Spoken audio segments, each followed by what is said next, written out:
All right, you need to check out this clip of Caitlin Collins asking Trump about his phone call with Vladimir Putin because his answer is impressively unimpressive. His answer is that of a 5-year-old child who has no understanding of the war or the dynamics at play. I mean, he's still repeating this lie straight from the Kremlin that Putin actually wants to quote unquote end the war. Putin's vying to end the war.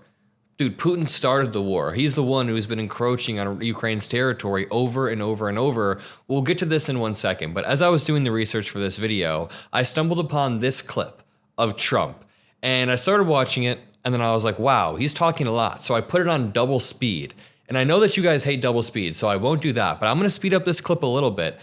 This man gets asked about Biden's cancer, and then he yaps for 3 minutes about cognitive decline.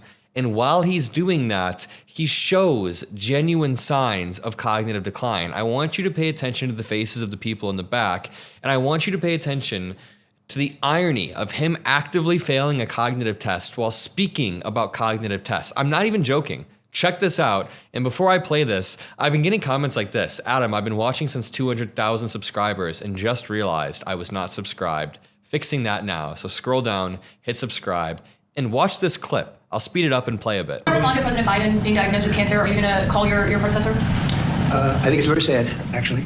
I'm surprised that it wasn't, the public wasn't notified a long time ago, because to get to stage 9, that's a long time. I just had my physical. He said it's very sad, then he immediately goes into attacking Biden, just like how last night, if I go to his Truth Social, last night, Trump tweeted out, Melania and I are saddened to hear about Joe Biden. And then a few hours later, he said, how much did Kamala Harris pay Bruce Springsteen for his poor performance during her campaign? I want an investigation into Oprah and Bono. Just complete unhingedness. Don't listen to his sorries and think that it's not performative. So that you saw the results of that particular test. I think that test is standard to pretty much anybody getting a physical, good physical. We had the doctors at the White House and over at Walter Reed, which is a fantastic hospital, and do it. I did a very complete physical, including cognitive tests. I'm proud to announce I aced it. Got them all. I got them all right. You proud of me? Yes, your husband would be proud of me for getting them all right. It's a little risky. If I didn't get them all right, these people would be after me. It would be not a good situation. But I think, frankly, anybody running for president should take a cognitive test. Okay. I'm sorry that this is playing so quickly. But even if I skip, he still is yapping. 30 seconds. Joe was cognitively fine. There was nothing wrong with him. Well, he said, if it's the same doctor, he said there was nothing wrong there, and that's being proven to be a sad situation. And the auto pen is becoming a very big deal. The auto pen is becoming a big deal because it seems like that maybe was the president who ever operated the auto pen.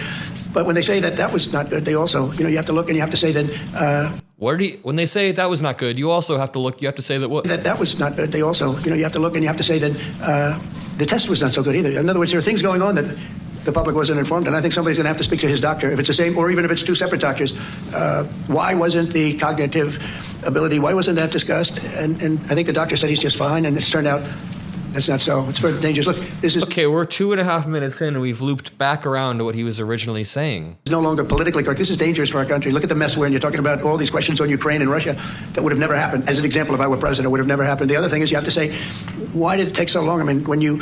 This takes a long time. It can take years to get to this level of danger.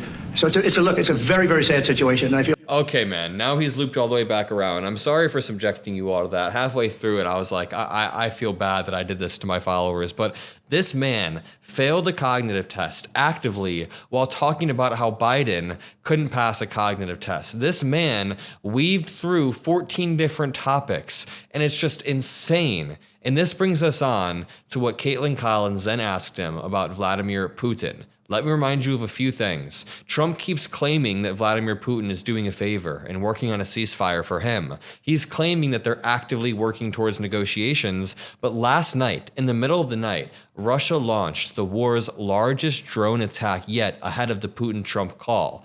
One more time. Ahead of the Putin-Trump call, Russia launched 273 drones, blowing up certain Ukrainian buildings and killing one woman, injuring children. Absolutely despicable. Let's see what Trump says. Did you ask President Putin to meet with you? About what? About Ukraine. Yeah, of course I did. I talked to him about it. I said, when are we going to end this, Vladimir? I've known him for a long time now.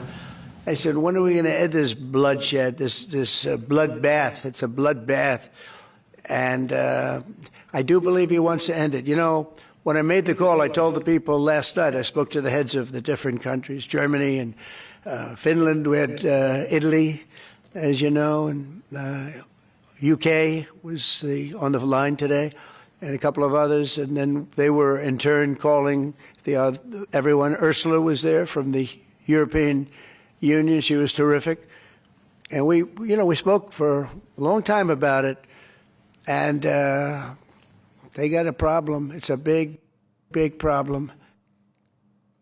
They don't have a problem. We all have a problem. And when Trump is saying that he hopped on a phone call with all of these world leaders, have you guys ever had a group chat with all of your friends? A main group chat where you guys all talk about things, but then there's a secondary group chat with a little bit tighter, close group of friends. Maybe the 3 or 4 friends that you can really let loose and be candid around.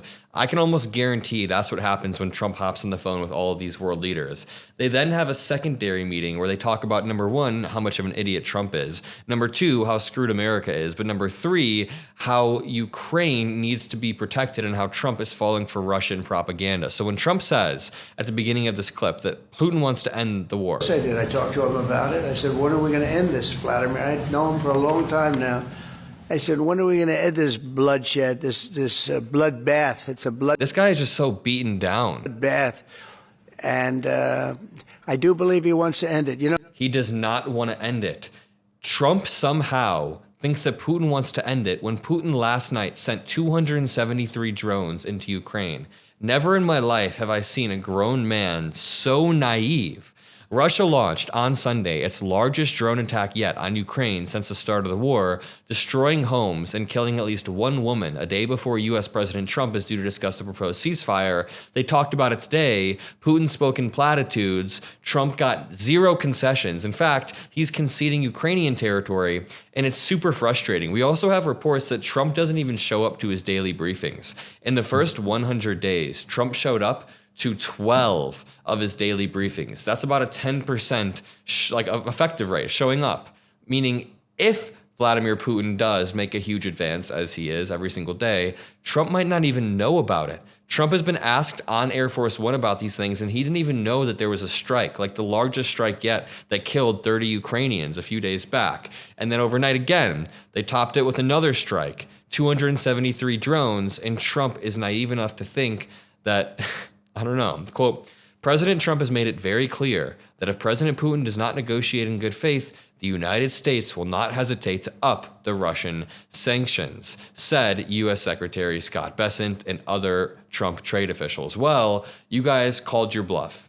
You can't set a deadline against yourself, not meet that deadline, then expect to maintain credibility. That is not how it works, and Trump is losing credibility on the global stage and with Putin. Something that people need to realize is that Putin is evil, but this dude is smart. Not only smart, but he's strategic and manipulative and clever. That's kind of his whole thing. He grew up with the KGB, and he learned how to manipulate people and prey on people. And Trump is way past his ability to read people. There was a time, we've heard reports, where Trump was good at reading a room. That's probably how he gained power in politics in 2016.